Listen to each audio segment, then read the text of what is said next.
Hello everyone, welcome to our channel. Don't forget to subscribe and click on the bell icon. First of all, you would need to locate the HDMI port at the back of your CPU. Normally, it can be found at the rear panel of the CPU. Right after the VGA port, there should be a post for HDMI connection. After you have located the HDMI port or installed the HDMI card for that matter, make sure that the connection of the HDMI cable from the system's rear panel to the TV's rear panel has been made properly.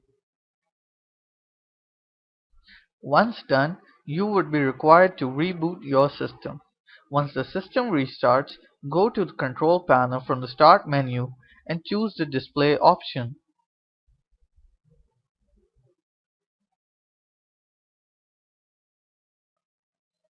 Now, move over to the Display Settings tab. To allow Windows to automatically configure the display settings, click on the Detect button once you have connected the HDMI cable.